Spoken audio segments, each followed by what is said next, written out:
Yes, students. In the continued part of the 19th century social background, French Revolution and Industrial Revolution, social change and reform. We already discussed that 19th century background. How was that society was there, and how this industrial revolution had taken place, and the developing effects of this industrial revolution, and the adverse effect of industrial revolution on that particular England, we have already discussed.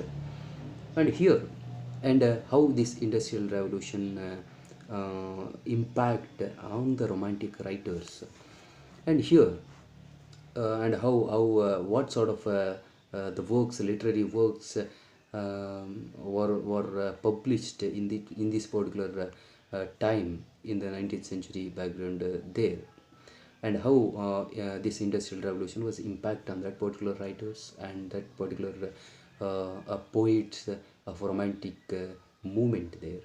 And here, in the continued part, how this French Revolution is also there, one of the major changes that had taken place in that particular 19th century social background.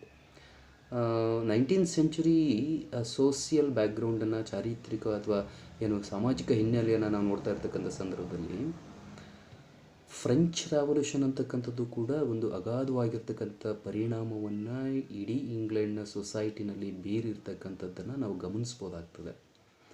French revolution that had taken place France there, that had taken place in France, and how it impact on that particular England, that is very important here. ಆ ಒಂದು particular ಕಾಲಘಟ್ಟದಲ್ಲಿ ಏನು French revolution ಆಗಿ ಹೋಗಿರ್ತಕ್ಕಂತಹ French revolution ಅಂತಕ್ಕಂಥದ್ದು ಸಮಾಜದ ಬದಲಾವಣೆಯಲ್ಲಿ, ಅದು ಇಂಗ್ಲೆಂಡ್ನ ಸಮಾಜದ ಬದಲಾವಣೆಯಲ್ಲಿ ಯಾವ ರೀತಿಯಾಗಿರ್ತಕ್ಕಂಥ ಒಂದು ಪರಿಣಾಮವನ್ನು ಬೀರ್ತಾ ಹೋಯಿತು, ಅದರ ಬಗ್ಗೆ ನಾವು ಡಿಸ್ಕಸನ್ನು ಮಾಡ್ತಾ ಹೋದರೆ, S, another important influence on many of the romantic poets was the political upheaval in France that occurred from 1789 to 1799, and the Napoleonic Wars that was taken place in 1803 to 1815 that followed. ಈ ರೀತಿ another important influence on this many of these romantic poets, ಹಲವಾರು romantic ಪೋಯಿಟ್ಸ್ಗಳು ಅಥವಾ ಆಯಾ ಸಮಾಜದ ಮೇಲೆ, ಇಂಗ್ಲೆಂಡ್ನ ಸಮಾಜದ ಮೇಲೆ French revolution ಅಂತಕ್ಕಂಥದ್ದು ಕೂಡ ಅಗಾಧವಾಗಿರ್ತಕ್ಕಂಥ ಬದಲಾವಣೆಯ ಆ ಗಾಳಿಯನ್ನು ಬೀಸ್ತಕ್ಕಂಥ ಪ್ರಯತ್ನವನ್ನು ಮಾಡ್ತಾ ಹೋಗುತ್ತೆ. ಅಂದರೆ ಫ್ರೆಂಚ್ ರೆವಲ್ಯೂಷನ್ಗೆ ತನ್ನದೇ ಆಗಿರ್ತಕ್ಕಂಥ ಐಡಿಯಾಲಜೀಸ್ಗಳಿತ್ತು. ದ ಐಡಿಯಾಲಜೀಸ್ ಇರ್ಬೋದು, and events of the French revolution ಅಂತಕ್ಕಂಥದ್ದು ಏನಿದೆ, along with the socio political turmoil that resulted from it served as a background to the Romanticism. ಇದು ಹೀಗೆ ಏನು ಅದರ ಐಡಿಯಾಲಜೀಸ್ಗಳು, ಅಲ್ಲಿ ಆಗಿ ಹೋಗಿರ್ತಕ್ಕಂಥ ಫ್ರೆಂಚ್ ರೆವಲ್ಯೂಷನಲ್ಲಿ ಆಗಿ ಹೋಗಿರ್ತಕ್ಕಂತಹ ಘಟನೆಗಳು ಏನಿದಾವೆ, ಇವೆಲ್ಲ ಕೂಡ ಒಂದು ರೀತಿಯಾಗಿರ್ತಕ್ಕಂಥ ಸೋಸಿಯೋ ಪೊಲಿಟಿಕಲ್ ಟರ್ಮಾಯಿಲ್ ಅಂತಕ್ಕಂಥದ್ದನ್ನ ಉದ್ಭವ ಮಾಡ್ತಾ ಹೋಗುತ್ತೆ.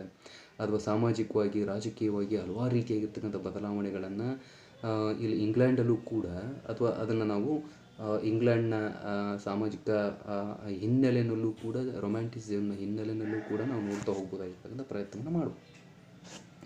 And all the major English romantic writers were in the prime of their youth at the time of these events.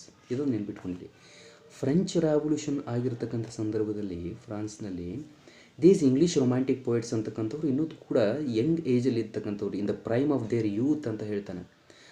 ಅವರ ತಾರುಣ್ಯಾವಸ್ಥೆಯಲ್ಲಿದ್ದಂತಹ ಸಂದರ್ಭ ಅದು. ಯಾವುದು ಏನು ಫ್ರೆಂಚ್ ರೆವಲ್ಯೂಷನ್ ಅಂತಕ್ಕಂಥ ಆಗಿರ್ತಕ್ಕಂಥ ಸಂದರ್ಭದಲ್ಲಿ ಇಲ್ಲಿ ರೊಮ್ಯಾಂಟಿಕ್ ರೈಟರ್ಸ್ಗಳು ಇನ್ ದೇರ್ ಪ್ರೈಮ್ ಯೂತ್ ಅಂತ ಹೇಳ್ತಾನೆ. ಅವರು ತಮ್ಮ ತಾರುಣ್ಯಾವಸ್ಥೆಯಲ್ಲಿದ್ದಂತಹ ಇಂಗ್ಲೀಷ್ ಪೋಯಿಟ್ಸ್ಗಳವರು. For centuries the vast majority of people in France, ಇಲ್ಲೇನು ಫ್ರೆಂಚ್ ರೆವಲ್ಯೂಷನನ್ನು ಇಲ್ಲಿ ಸ್ವಲ್ಪ ನಾವು ಗಮನ ಹರಿಸೋದಾದರೆ, ಫ್ರಾನ್ಸ್ ಕ್ರಾಂತಿಯನ್ನು ಸ್ವಲ್ಪ ಗಮನ ಹರಿಸೋದಾದರೆ, ಈಗಾಗಲೇ ನೀವು ಹಿಸ್ಟ್ರಿನಲ್ಲಿ ಓದಿರ್ತೀರಿ. ಫ್ರಾನ್ಸ್ ಕ್ರಾಂತಿ, ಫ್ರೆಂಚ್ ರೆವಲ್ಯೂಷನ್, ಅದಕ್ಕೆ ಕಾರಣವಾಗಿರ್ತಕ್ಕಂಥ ಅಂಶಗಳು, ಪ್ರಮುಖವಾಗಿರ್ತಕ್ಕಂಥ ಘಟನೆಗಳು, ಅದನ್ನೆಲ್ಲ ನೀವು ಈಗಾಗಲೇ ಓದಿರ್ತೀರಿ. ಆ ಒಂದು ಕಾಲಘಟ್ಟದಲ್ಲಿ ಅದಾಗೋದಕ್ಕಿಂತ ಮುಂಚಿತವಾಗಿರ್ತಕ್ಕಂಥ ಜನಜೀವನ ಅಥವಾ ಪರಿಸ್ಥಿತಿ ಅಂತಕ್ಕಂಥದ್ದು ಯಾವ ರೀತಿ ಇತ್ತು, The vast majority of people in France lived in great poverty and without any political rights, while a few, the monarch, the nobles, and the clergy, lived in a great luxury, indifferent to the suffering of the people. ಕೇವಲ ಕೆಲವು ವರ್ಗದ ವ್ಯಕ್ತಿಗಳಿಗೆ ಮಾತ್ರ ಅಧಿಕಾರ ಅಂತಕ್ಕಂಥದ್ದು, ಶ್ರೀಮಂತಿಕೆ ಅಂತಕ್ಕಂಥದ್ದು ಇಲ್ಲಿ ಸೀಮಿತವಾಗಿರ್ತಕ್ಕಂಥ ಸಂದರ್ಭದಲ್ಲಿ ಅದರಿಂದ ಹೊರತುಪಡಿಸಿದಂತಹ ಈ ಕಾಮನ್ ಮ್ಯಾನ್ ಅಂತಕ್ಕಂಥವನು ಹಲವಾರು ರೀತಿಯಾಗಿರ್ತಕ್ಕಂಥ ಸಫರಿಂಗ್ಸ್ಗಳನ್ನು, ನೋವುಗಳನ್ನು ಅನುಭವಿಸ್ಕೊಂಡಿರ್ತಾನೆ. Without lacking of these rights here, lacking of this ಏನು ವೆಲ್ತ್ ದೇರ್, ಗೊತ್ತಾಯ್ತಾ, ಎಲ್ಲ ಕಾರಣಗಳಿಂದಾಗಿಯೂ ಕೂಡ ಕೆಲವು ವರ್ಗದವರಿಗೆ ಮಾತ್ರ ಈ ಶ್ರೀಮಂತಿಕೆ ಅಂತಕ್ಕಂಥದ್ದು ಇರ್ಬೋದು, ಅಧಿಕಾರ ಅಂತಕ್ಕಂಥದ್ದು ಮಾತ್ರ ಇಲ್ಲಿ ಕೇಂದ್ರೀಕೃತವಾಗಿತ್ತು ಅಂತಕ್ಕಂಥದ್ದು ಅದು ಒಂದು ಫಸ್ಟ್ ಕಾರಣ. ನಿಮಗೆ ಗೊತ್ತಿದೆ, ಫ್ರಾನ್ಸ್ ರೆವಲ್ಯೂಷನ್ ಅದಕ್ಕೆ ತುಂಬ ಪ್ರಮುಖವಾಗಿರ್ತಕ್ಕಂಥ ಕಾರಣ. ಅಂತಹ ಮೊನಾರ್ಕ್ ಇರ್ಬೋದು, ನೋಬಲ್ಸ್ ಇರ್ಬೋದು, ನಿಮಗೆ ಗೊತ್ತಿದೆ 16th Louis and his wife Marie Antoinette, ಅವರ ಒಂದು ವೈಭವಪೂರಿತವಾಗಿರ್ತಕ್ಕಂಥ ಜೀವನ, ಅದರಿಂದ ಈ ಸಾಮಾನ್ಯ ಮನುಷ್ಯ ಅಂತಕ್ಕಂಥವನು, ಸಾಮಾನ್ಯ ಪ್ರಜೆ ಅಂತಕ್ಕಂಥವನು ಅನುಭವಿಸ್ತಾ ಇರ್ತಕ್ಕಂಥ ಕಷ್ಟ ನಷ್ಟಗಳು, ಅದನ್ನೆಲ್ಲ ನೀವು ಫ್ರಾನ್ಸ್ ಕ್ರಾಂತಿನಲ್ಲಿ ಓದಿರ್ತೀರಿ ಸಾಮಾನ್ಯವಾಗಿ. ಇಂಥ ಸಂದರ್ಭದಲ್ಲಿ ಆ ಜನತೆಗೆ ಅರಿವು ಮೂಡಿಸ್ತಕ್ಕಂತಹ ಕೆಲಸವನ್ನು ಅವರ ವಿರುದ್ಧವಾಗಿ, ಆ ನೋಬಲ್ಸ್ಗಳ ವಿರುದ್ಧವಾಗಿ, ಕ್ಲರ್ಜಿಗಳ ವಿರುದ್ಧವಾಗಿ, ಅಥವಾ ಏನು ಆ ಮೊನಾರ್ಕ್ ಅಂತಕ್ಕಂಥವ್ರು ಏನಿದ್ದಾರೆ, ರಾಜಮನೆತನಕ್ಕೆ ಸಂಬಂಧಪಟ್ಟಿರ್ತಕ್ಕಂಥವರ ಅವರ ವಿರುದ್ಧವಾಗಿ ಹಲವಾರು ರೈಟರ್ಸ್ ಏನಿದ್ದಾರೆ ಅಥವಾ ಫಿಲಾಸಫರ್ಸ್ ಏನಿದ್ದಾರೆ, the writings of philosophers such as Rousseau and Voltaire created a great awakening among the middle class, which began to condemn the inequalities in the legal system and speak out against the poor governance of the powerful ruling classes. ಈ ರೀತಿ ಒಂದು ಎಕ್ಸ್ಪ್ಲಾಯ್ಟೇಷನ್ಗೆ, ದೌರ್ಜನ್ಯಕ್ಕೆ ಒಳಗಾಗಿರ್ತಕ್ಕಂಥ ಜನತೆ, middle class, ಮಧ್ಯಮ ವರ್ಗದ ಜನತೆ ಅಂತಕ್ಕಂಥವರು, ಆಯಾ ಕಾಲಘಟ್ಟದ ರೈಟರ್ಸ್ಗಳಾಗಿರ್ತಕ್ಕಂಥ ಫಿಲಾಸಫರ್ಸ್ಗಳಾಗಿರ್ತಕ್ಕಂಥ Rousseau ಇರ್ಬೋದು, ವಾಲ್ಟೈರ್ ಇರ್ಬೋದು, ಆಯಿತಾ, these Rousseau and Voltaire created a great awakening among the middle class people here. Middle class ಪೀಪಲ್ನ ಎಚ್ಚೆತ್ತಿಸ್ತಕ್ಕಂಥ, ಜಾಗೃತಗೊಳಿಸ್ತಕ್ಕಂಥ ಕೆಲಸಗಳನ್ನು ಅವರ ರೈಟರ್ಸ್ಗಳು ರೂಸೋ ಮತ್ತು ವಾಲ್ಟೈರ್ ಅಂತಕ್ಕಂಥವ್ರು ಇಲ್ಲಿ ಮಾಡ್ತಕ್ಕಂಥ ಪ್ರಯತ್ನ ಆಗ್ತಾ ಹೋಗುತ್ತೆ. ಇನ್ ದಟ್ ಲೀಗಲ್ ಸಿಸ್ಟಮ್ ಅಂದರೆ ಆ ವಿರುದ್ಧವಾಗಿ ಅವ್ರು ಮಾಡ್ತಾ ಇರ್ತಕ್ಕಂಥ ಇನ್ಇಕ್ವಾಲಿಟೀಸ್, ಏನು ಅಸಮಾನತೆಯ ವಿರುದ್ಧವಾಗಿ ಅವ್ರನ್ನ ಜಾಗೃತಗೊಳಿಸ್ತಕ್ಕಂಥ ಕೆಲಸವನ್ನು writings of these philosophers like Rousseau and Voltaire ಅಂತಕ್ಕಂಥವ್ರು ಮಾಡ್ತಾ ಹೋಗ್ತಾರೆ.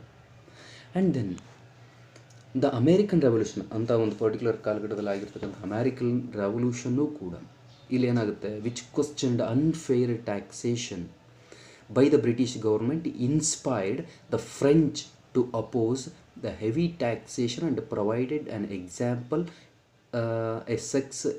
Of successful political change.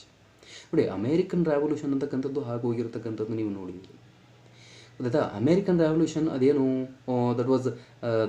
That questioned unfair taxation, ಸುಮ್ಮನೆ ಅನಾವಶ್ಯಕವಾಗಿ ಆಗಿರ್ತಕ್ಕಂತಹ ತೆರಿಗೆಗಳು, ಆ ತೆರಿಗೆಗಳ ವಿರುದ್ಧವಾಗಿ ಬ್ರಿಟಿಷ್ ಗೌರ್ಮೆಂಟ್ನ ವಿರುದ್ಧವಾಗಿ ಬಿದ್ದಿರತಕ್ಕಂಥದ್ದು, ಅದೇನು ಮಾಡ್ತು, ಫ್ರೆಂಚ್ ರೆವಲ್ಯೂಷನ್ಗೆ ಒಂದು ರೀತಿಯಾಗಿರ್ತಕ್ಕಂಥ ಇನ್ಸ್ಪಿರೇಷನನ್ನು ಕೊಡ್ತು.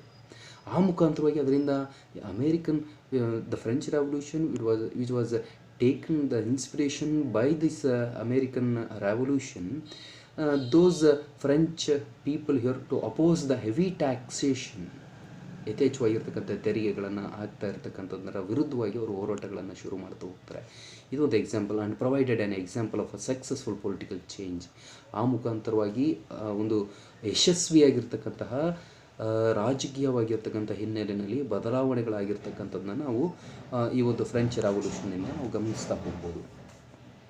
Finally in 1789 the anger of the peasants and the working class boiled over and a mass uprising over through the government.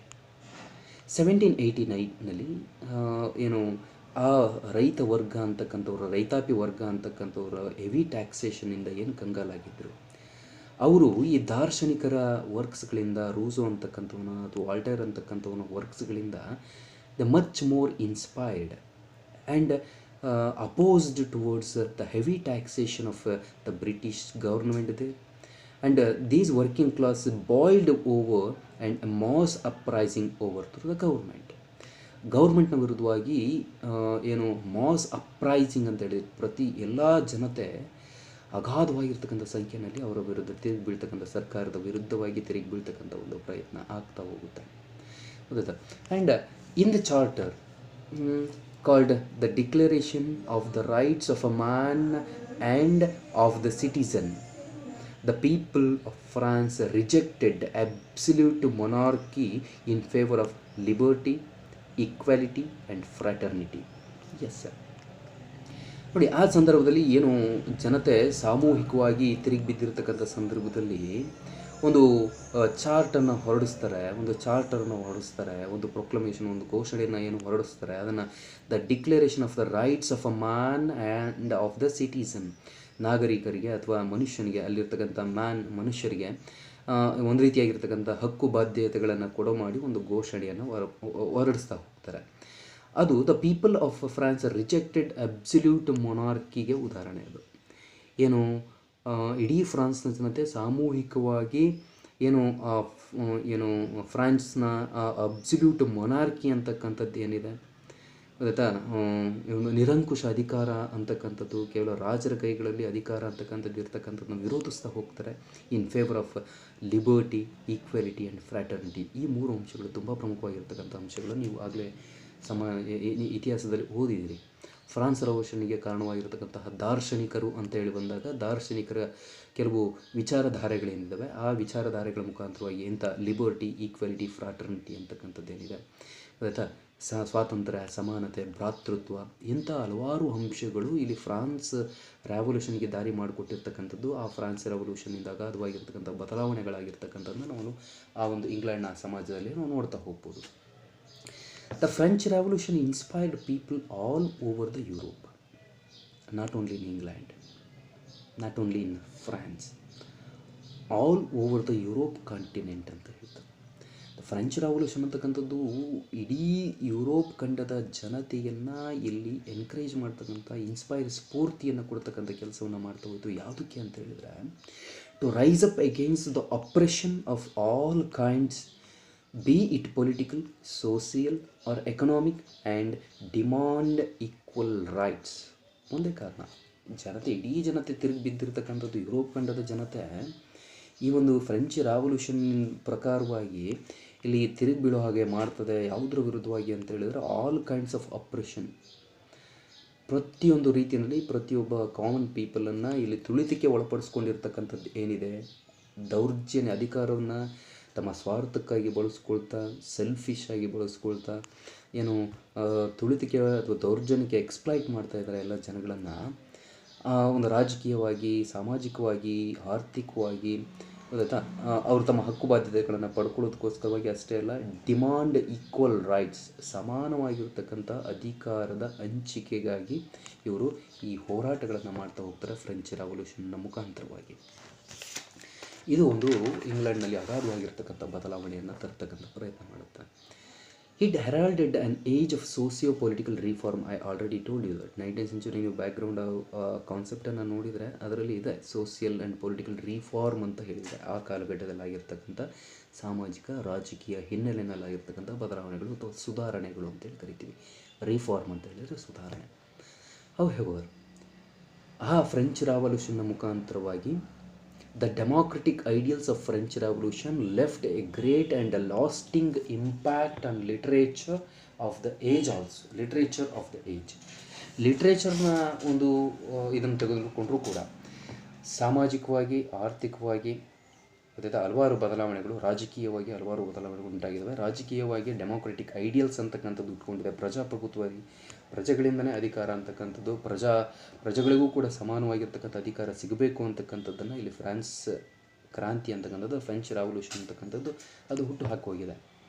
ಈ ರೀತಿಯಾಗಿ ಸಮಾಜದಲ್ಲಿ ರಾಜಕೀಯವಾಗಿ, ಆರ್ಥಿಕವಾಗಿ ರಾಜಕೀಯವಾಗಿ ಹಲವಾರು ಬದಲಾವಣೆಗಳು ಉಂಟಾಗಿರ್ತಕ್ಕಂಥ ಸಂದರ್ಭದಲ್ಲಿ ಫ್ರೆಂಚ್ ರೆವಲ್ಯೂಷನ್ನಿಂದ ಆ ಕಾಲಘಟ್ಟದಲ್ಲಿರ್ತಕ್ಕಂತಹ a great and lasting impact on the literature of the age ಅಂತಲೂ ಕೂಡ ಕರೀತಾನೆ. ಆ ಕಾಲಘಟ್ಟದ ಸಾಹಿತ್ಯದ ಮೇಲೂ ಕೂಡ ಗ್ರೇಟ್ ಆ್ಯಂಡ್ ಲಾಸ್ಟಿಂಗ್ ಇಂಪ್ಯಾಕ್ಟ್ ಗೊತ್ತಾ, ಅಚ್ಚಳಿಯದೇ ಇರತಕ್ಕಂತಹ ಮಹತ್ತರವಾಗಿರ್ತಕ್ಕಂಥ ಒಂದು ಇಂಪ್ಯಾಕ್ಟನ್ನು, ಪರಿಣಾಮವನ್ನು ಆ ಸಾಹಿತ್ಯ ಕ್ಷೇತ್ರದಲ್ಲೂ ಕೂಡ ಆ ಫ್ರೆಂಚ್ ರೆವಲ್ಯೂಷನ್ ಬೀರಿರ್ತಕ್ಕಂಥದ್ದು ನಾವು ನೋಡ್ತಾ ಹೋಗ್ಬೋದು. ಅಲ್ಲಿನ ದಾರ್ಶನಿಕರು ಅವರ ಮುಖಾಂತರವಾಗಿ ಒಂದು ಕಡೆ ಯಾರೋ ಹೇಳ್ತಾರೆ, ಈ ರೂಸೋ ವಾಲ್ಟೈರ್ರಂತಹ ದಾರ್ಶನಿಕರು ಇಲ್ಲದೆ ಹೋಗಿದ್ದಿದ್ರೆ ಫ್ರೆಂಚ್ ರೆವಲ್ಯೂಷನ್ ಅಂತಕ್ಕಂಥದ್ದು, ಫ್ರಾನ್ಸ್ ಕ್ರಾಂತಿ ಅಂತಕ್ಕಂಥದ್ದು ಆಗ್ತಾ ಇರಲಿಲ್ಲ ಅಂತ ಹೇಳಿ. ಅಂದರೆ ಅವರ ಬರವಣಿಗೆಗಳು ಎಷ್ಟು ಮುಖ್ಯ ಆದವು ಫ್ರೆಂಚ್ ರೆವಲ್ಯೂಷನ್ ಅಂತಕ್ಕಂಥದ್ದು ಇಡೀ ವರ್ಲ್ಡ್ನ ಜಾಗತಿಕ ಮಟ್ಟದಲ್ಲಿ ಅದನ್ನು ಗುರುತಿಸ್ಕೊಳ್ಳೋದಕ್ಕೆ ಎಷ್ಟು ಮಟ್ಟಿಗೆ ಆ ದಾರ್ಶನಿಕರ ಬರಹಗಳು ಅಂತಕ್ಕಂಥವು, ಬರವಣಿಗೆಗಳು ಇಂಪಾರ್ಟೆಂಟ್ ಆಗ್ತವೆ. ಬರವಣಿಗೆಗೆ ಆ ಶಕ್ತಿ ಇದೆ. Pen is mightier than the sword ಅಂತ ಹೇಳಿ ಕರೀತಾರೆ, ನಿಮಗೆ ಗೊತ್ತಿದೆ. ಆ ರೀತಿ ಆ ಫ್ರೆಂಚ್ ರೆವಲ್ಯೂಷನ್ ಅಂತಕ್ಕಂಥದ್ದು ಕೂಡ ಇಲ್ಲಿ ಸಾಹಿತ್ಯ ಕ್ಷೇತ್ರದಲ್ಲಿ ಹಲವಾರು ರೀತಿಯಾಗಿರ್ತಕ್ಕಂಥ ಬದಲಾವಣೆಗಳನ್ನು ತಂದು ಕೊಡ್ತದೆ. ಹಲವಾರು ರೀತಿಯಾಗಿರ್ತಕ್ಕಂಥ ರೊಮ್ಯಾಂಟಿಕ್ ರೈಟರ್ಸ್ಗಳು ಫ್ರೆಂಚ್ ರೆವಲ್ಯೂಷನಿಂದ ಇನ್ಸ್ಪಿರೇಷನ್ನ ಪಡ್ಕೊಳ್ತಾ ಹೋಗ್ತಾರೆ. ಆ್ಯಂಡ್ ಹೌ ಅಂದರೆ French revolution its impact on the literature of the age ಹೇಗೆ ಅದನ್ನು ನಾವು ನೋಡೋಣ.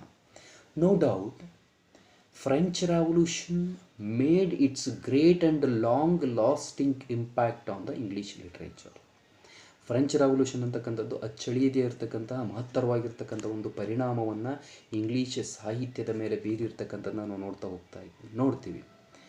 ಅಂದರೆ French revolution, keep it in mind, made its a great and long lasting impact on the English literature.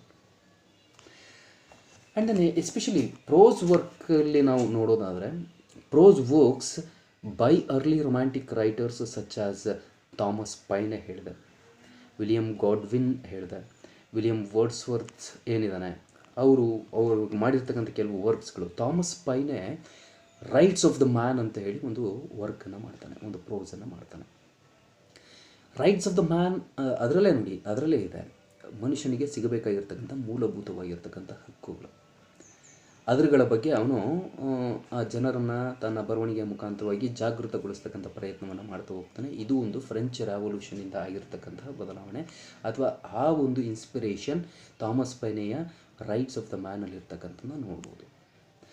William Godwin's another prose writer there in his enquiry concerning political justice. ನೋಡಿ,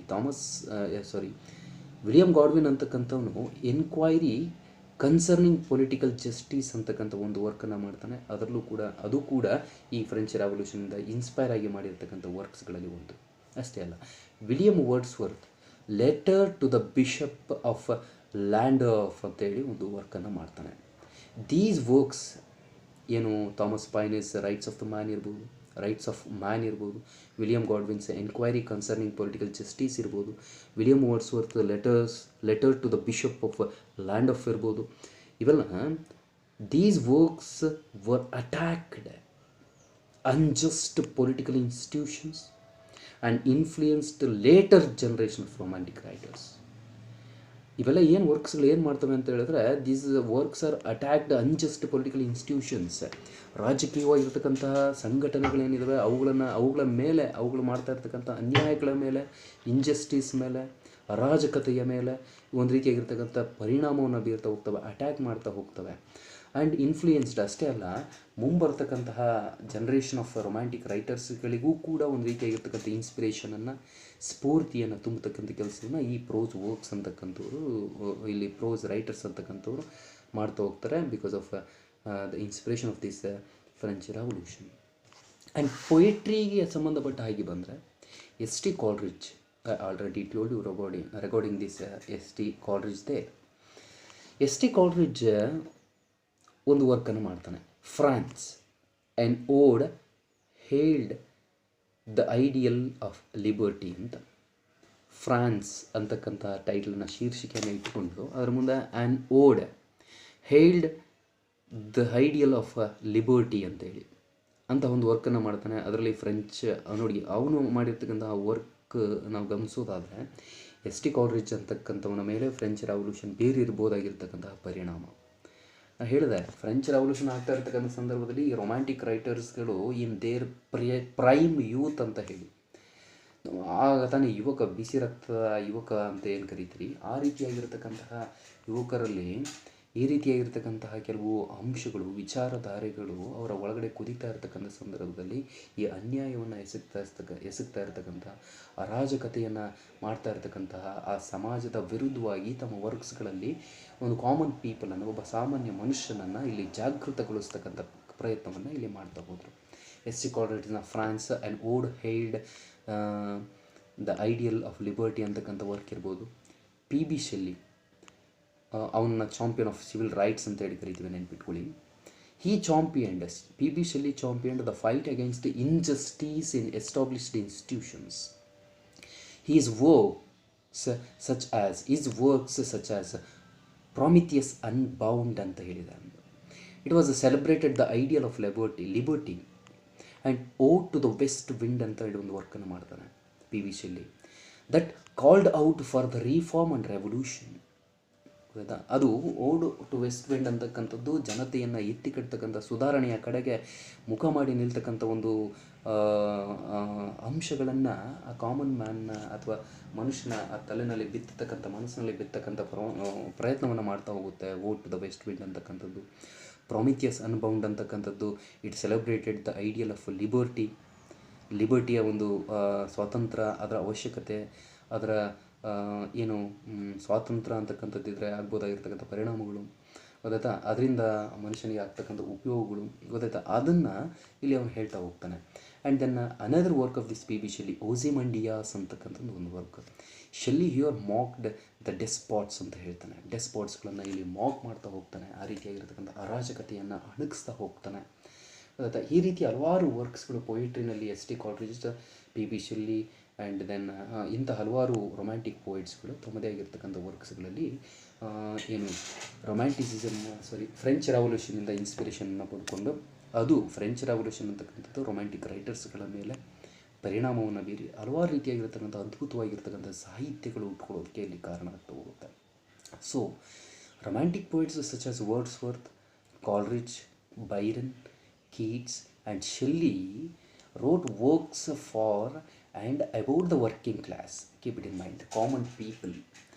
ನಿಯೋಕ್ಲಾಸಿಸಮಲ್ಲಿ ಏನಾಗಿತ್ತು ಅಂತ ಹೇಳಿದರೆ, ಅವರು ಕೇವಲ ಅರಿಸ್ಟೋಕ್ರಾಟಿಕ್ ಪೀಪಲ್ಗೆ ಸಂಬಂಧಪಟ್ಟ ಹಾಗೆ ವರ್ಕ್ಸನ್ನು ಮಾಡ್ತಾ ಹೋದರು. Neoclassical writers they wrote their works only for the aristocratic people here, only for what we called aristocratic people, ಶ್ರೀಮಂತ ವರ್ಗದವರಿಗೆ ಮಾತ್ರ ಸೀಮಿತ ಆಗಿರ್ತಕ್ಕಂಥ ರೀತಿಯಲ್ಲಿ ಹಲವಾರು ವರ್ಕ್ಸ್ಗಳನ್ನು ಬರೀತಾ ಹೋದರು. ಬಟ್ ರೊಮ್ಯಾಂಟಿಸಿಸಮ್ ಅಂತಕ್ಕಂಥದ್ದು very opposite to that neoclassicism. I already told you that.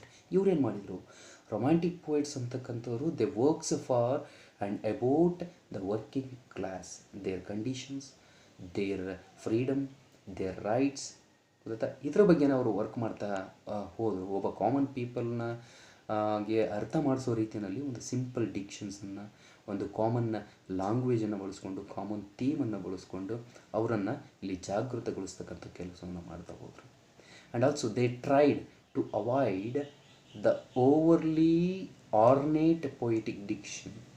ತುಂಬ ಓವರ್ಲಿ ಆರ್ನೇಟ್ ಅಂತ ಹೇಳಿದರೆ ಇಲ್ಲಿ ಸಿಂಗರಿಸ್ತಕ್ಕಂಥದ್ದು, ಆ ರೀತಿ ಸಿಂಗರಿಸ್ತಕ್ಕಂಥ ಪೊಯಿಟಿಕ್ ಡಿಕ್ಷನನ್ನು ಬಳಸಿದೆ.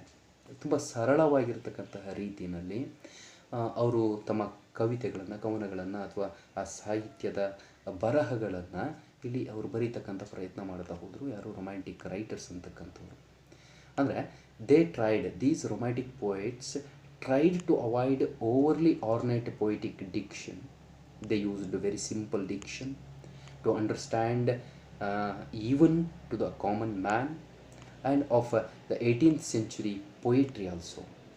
ಇದನ್ನು ನಾವು 18th century ಪೊಯಿಟ್ರಿನಲ್ಲಿ ಈ ಸಿಂಪಲ್ ಡಿಕ್ಷನ್ಸನ್ನು ಬಳಸ್ಕೊಂಡು, ಸಿಂಪಲ್ ಥೀಮನ್ನು ಒಬ್ಬ ಸಾಮಾನ್ಯ ಮನುಷ್ಯನೂ ಕೂಡ ಅರ್ಥ ಮಾಡಿಕೊಳ್ಳೋ ರೀತಿಯಲ್ಲಿ ಅವರು ತಮ್ಮ ಸಾಹಿತ್ಯದ ಬರವಣಿಗೆಗಳನ್ನು ಬರೀತಕ್ಕಂಥ ಪ್ರಯತ್ನವನ್ನು ಮಾಡ್ತಾ ಹೋದರು. ಇದಕ್ಕೆ ರೊಮ್ಯಾಂಟಿಕ್ ಫ್ರೆಂಚ್ ರೆವಲ್ಯೂಷನ್ ಇರ್ಬೋದು, ಇಂಡಸ್ಟ್ರಿಯಲ್ ರೆವಲ್ಯೂಷನ್ ಇರ್ಬೋದು, ಸಮಾಜದಲ್ಲಾಗಿರ್ತಕ್ಕಂಥ ಆ ಬದಲಾವಣೆಗಳಿರ್ಬೋದು, ಅವುಗಳು ಕೂಡ ಇವ್ರನ್ನ ಇನ್ಸ್ಪೈರ್ ಮಾಡಿರ್ತಕ್ಕಂಥದ್ದು ನಾವು ಇಲ್ಲಿ ನೋಡ್ತಾ ಹೋಗ್ಬೋದು. ಇದು 19th century social background, French revolution, industrial revolution and social